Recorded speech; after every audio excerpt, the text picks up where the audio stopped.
2018 Pyeongchang Paralympics, and I'm on the U.S. Nordic ski team and U.S. Biathlon. Great, thanks, Grace. And I'm gonna have Lindsay introduce herself next, but before she starts talking, I am gonna remind everyone that if you have not already, because we just had a few people join us, there is a link in the chat to select which athlete you wanna learn more about their sport and how to sort of break into competition. So please click on the Google form link in the chat if you have not done so already. Okay, thanks, Lindsay. Hi, everyone, I'm Lindsay. I went to the Paralympics in 2014 in alpine skiing, and I have a visual impairment, so I got to ski with a guide. I'm from Maine, but now I kind of live in Brockport, New York. So that's a little bit about me. Great, thanks, Lindsay. And James. Morning, everyone. I'm James Jimmy Sides. Did 12 years in the Marine Corps and was injured in 2012 where I lost my right hand. And I was on the U.S. Paralympic snowboard team for 2018 and went to Pyeongchang.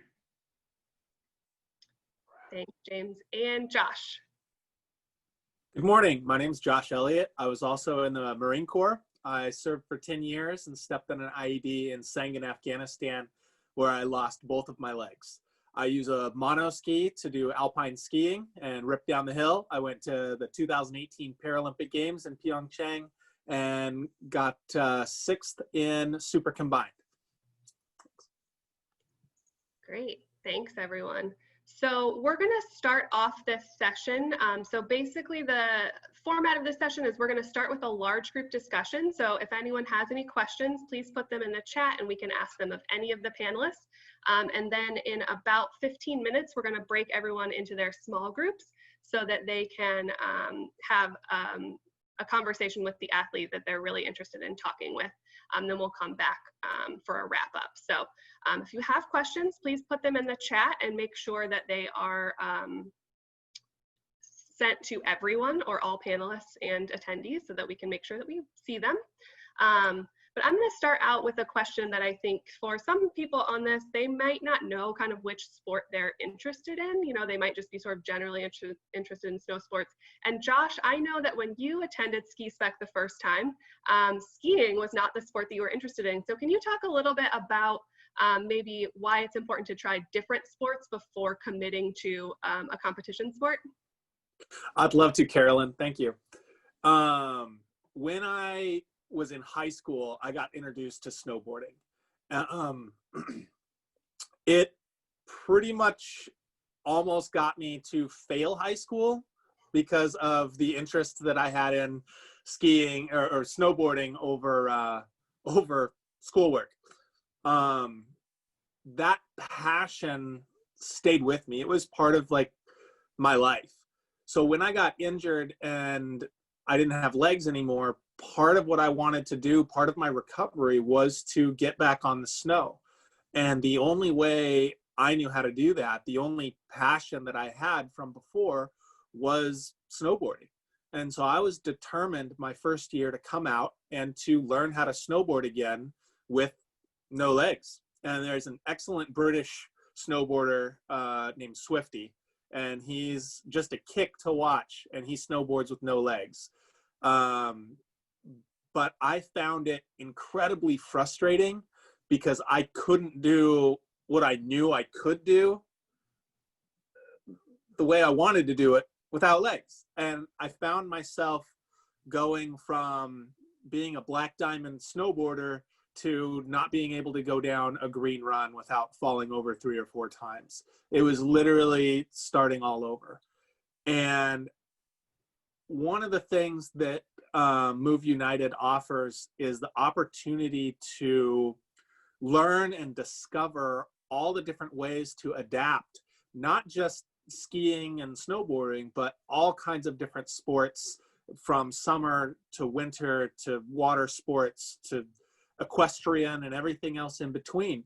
There's a way to adapt anything that you want to do. And that might not look like what you thought it would, but there's inherently, you have to understand your own disability and what you can and can't do.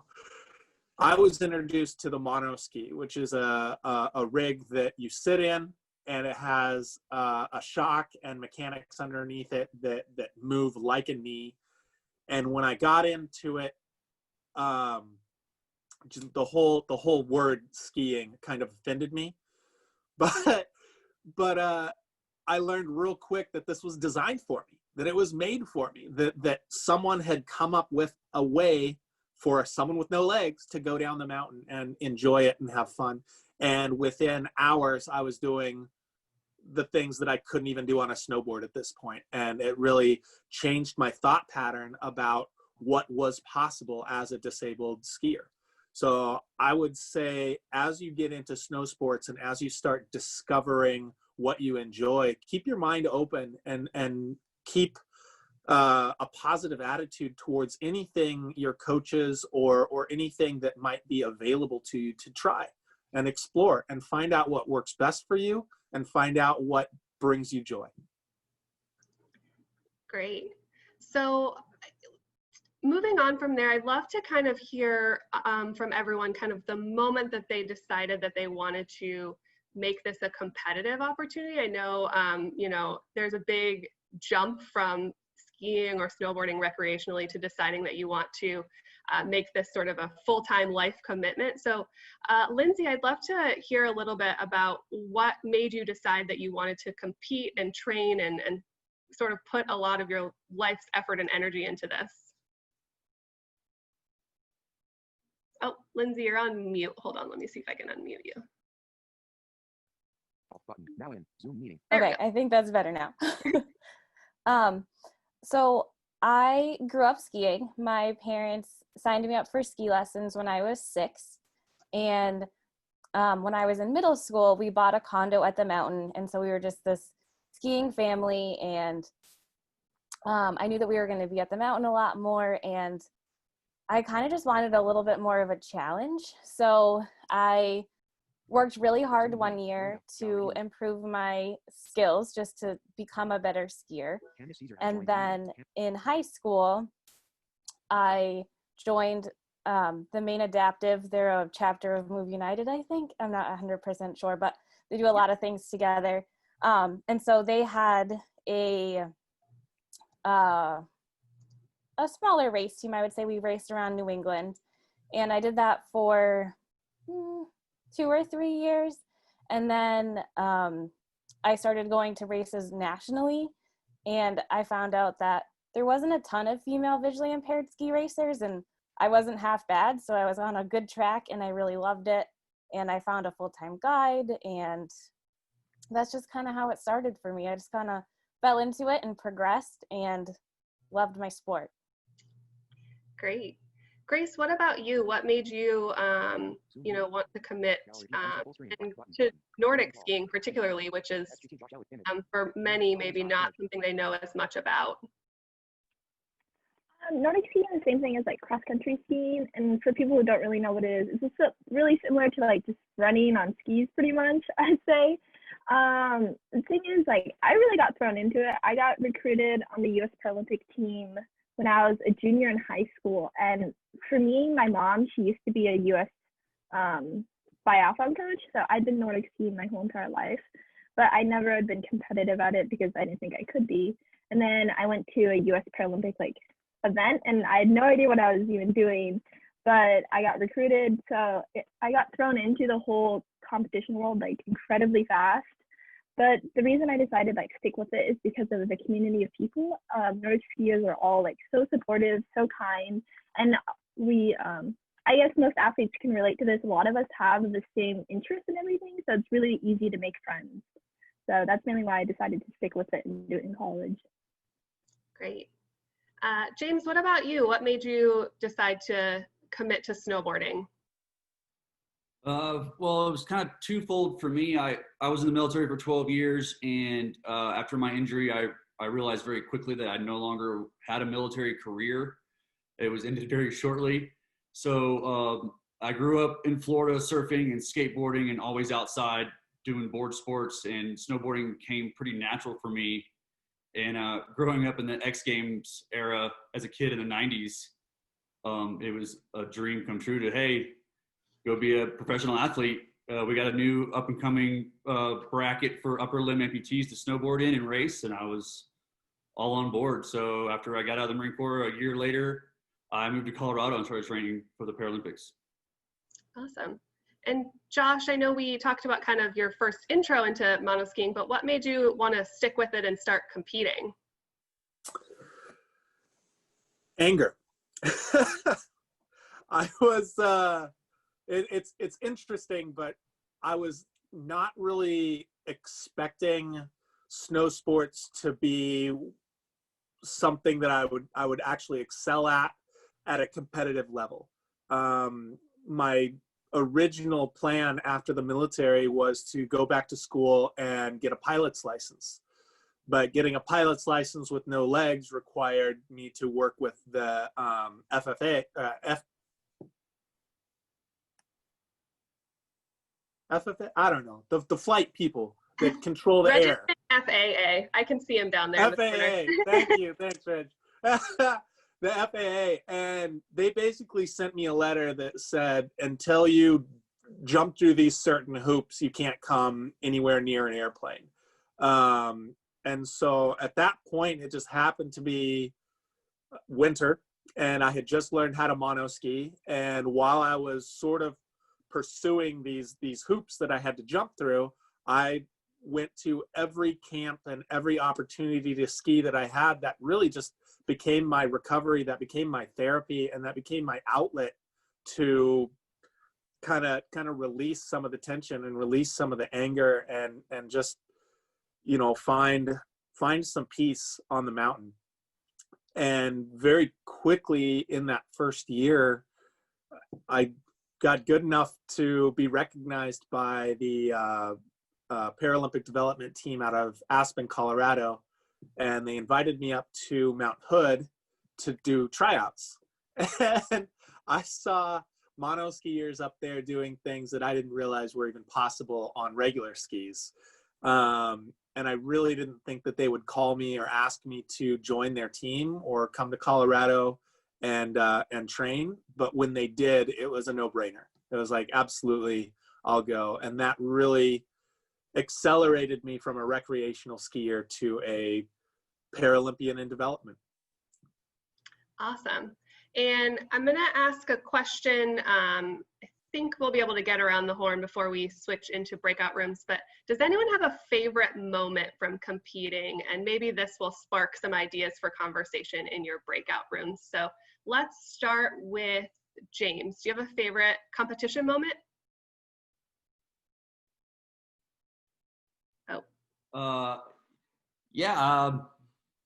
I think the whole experience was just very surreal for me. My whole goal was just to go to the Paralympics.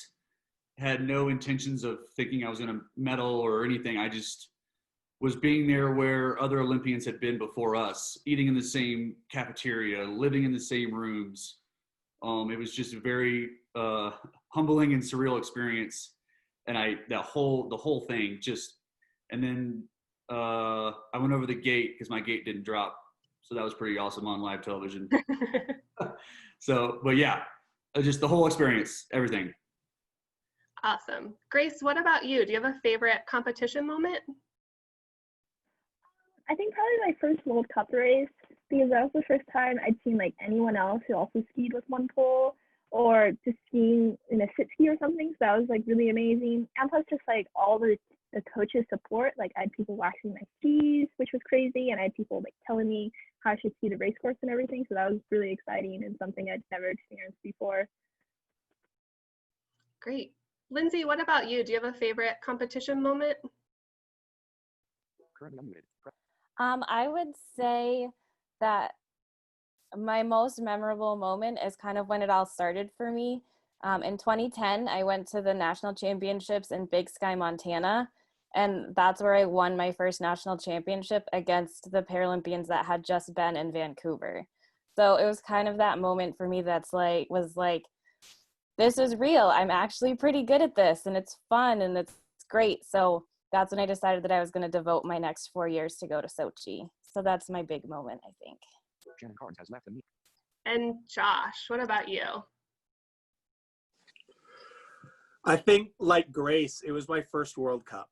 I had just made the national team, and we have a tradition of getting our first haircut by one of our other team members, and they totally butchered my hair on purpose. And you can't change that haircut until either the end of the World Cup circuit or until you get on the podium. And we were lucky enough to have my first World Cup in Aspen, Colorado. So I had some home court advantage. And I'll never forget, off the top of straw pile, the first corner that goes into this kind of this cat track kind of area was a critical turn. And I came off the steeps onto this cat track and made one of the most beautiful turns of my life. And it accelerated me through that whole cat track, and I ended up getting second place in my very first World Cup. And it was one of those moments that it was unexpected and beautiful, and it was fantastic. I'll never forget it. That's so great. I'm loving hearing everything from you guys. So hopefully that gives you a brief intro to these athletes. So at this point, we are going to break you out into the room that you have selected. So you'll get to speak to each of them individually. When you get into the room, you'll have a moderator, but please do put questions into the chat so that we can make sure that we're asking the questions that you want to have answered. And if anyone did not already fill out that Google form to get into their room, it is in the chat. There's a link to that in the chat. Jesse just put it in again. We might have some people that Lily will have to sort of break out individually, but it'll be totally fine. We'll get you into the room that you want to be in. So Lily's going to send us off to everyone. Welcome back. Did you all have some great conversations? I know we definitely did. I'm trying to find all my panelists now. You're all in different spots on the screen than you were before here. So we have just a few minutes left, and I kind of wanted to close it out with any takeaway sessions, or did anyone have any questions that they didn't get to in their session? If you want to type that back into the chat really quickly, we can maybe get to one or two of those. So I know in our room, we talked a lot about the different types of equipment and kind of progressing from recreation to competition. A question that we didn't get to that I think is great for kind of all of you, and I'm going to start with Grace. There you are on the screen. Someone had asked in our room, would you recommend sort of a competition program just for increasing skills? And maybe, you know, if someone's not necessarily planning to compete in World Cups or, you know, hit the Paralympic schedule, but they're interested in just getting better, kind of what would you recommend for them? What would I recommend if they wanted to just ski for, or like do sports for fun? Is that the question? So if they're interested in like gaining skills, progressing skills, but they're not maybe looking to compete at the World Cup level, what's sort of a progression that you might recommend for them? I definitely recommend like reaching out to your adaptive sports clubs, but if that doesn't work, just like reaching out to, like if you're in high school, just your like local high school, because if they have like whatever sport you're interested in, that might be possible. Yeah. What about, I guess maybe to wrap this up, I'll just let you guys, unless there's any questions in the chat, I don't think so. Let's just go around and we will let you all kind of give any final thoughts, maybe if you didn't have a chance to say something that you wanted to say, or if you just have some final advice for anyone. And let's start with Lindsay. I'm so sorry, I'm getting thrown off by everyone being in a different spot. Okay. So I would say, just for some advice, this is tough. I have a lot I want to say. I would just, if you have a sport that you like, just keep doing it. Be open-minded, try other sports, just kind of find what you love. and do it. Use your resources around you. Being active and being passionate about something is like nothing else. It's super fun. So just get out there, try everything, find your true passion. Awesome. James, what about you? Any final words of advice? Yeah, kind of same as what Lindsay said. Just keep pushing. I've gone through a lot of self-growth in the last 6 months personally, and I found that living in the moment, living each day, absorbing all you can for that day, and then tomorrow's a new day, and just be better tomorrow than you were today, and just keep pushing. Awesome. Grace, what about you? Any last words of advice for anyone? If you're thinking about getting started in a sport, I would just recommend doing it. Like, I wouldn't have your goal be to go to the World Cup level, because like that can be really intimidating and sometimes like hard to like do. So like I would just recommend getting into the sport and just doing it, because like I've met so many like amazing people and friends from skiing, and it's something that I enjoy doing like every single day. So if you have like the chance to join like a group or anything, I would just do it, even if you don't want to be like competitive at it. It's definitely worth just doing so you can meet new people. Great. And Josh, what about you? Any last words of advice? I would like to leave you guys with don't get discouraged.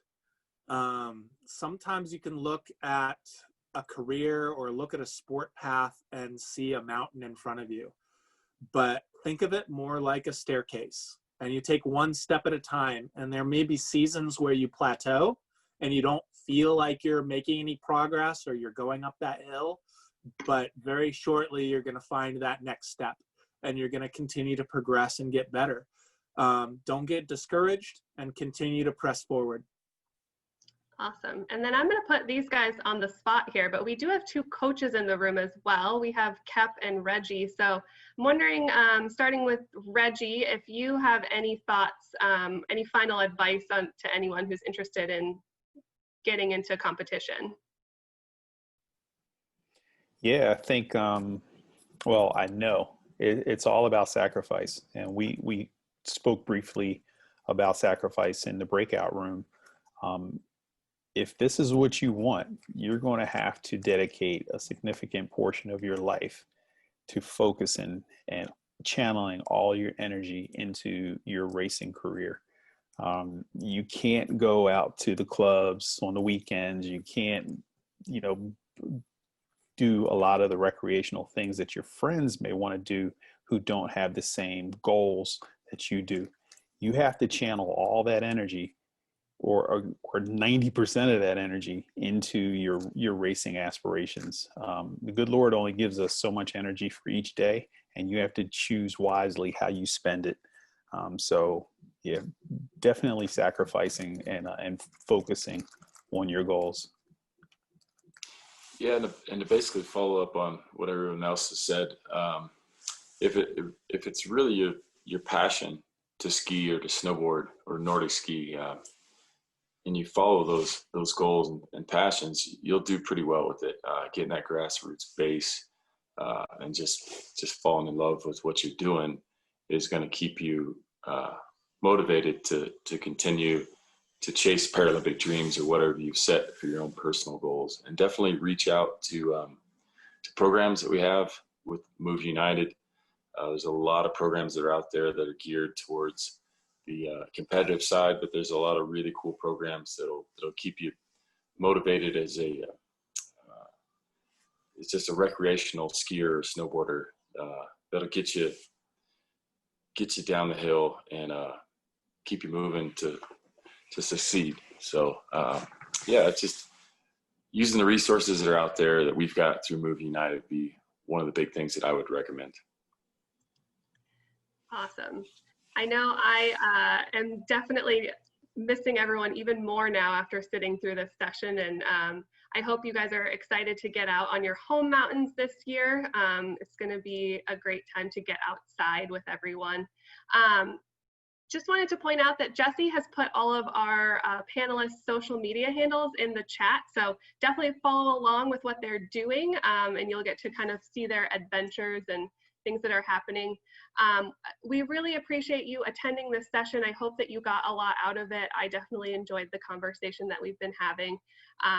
So please, when you leave this session, there is going to be a survey, and we definitely ask you to take that and just provide us with any feedback. Let us know how we can make things better for you. And we hope to see you at other sessions today and tomorrow as we close out the virtual Ski Spec. And make sure that you stay engaged and share all of your favorite Ski Spec memories of this year or maybe past years. Make sure you use the hashtag Ski Spec on social media. Thank you, everyone, and we will see you hopefully at another session later today.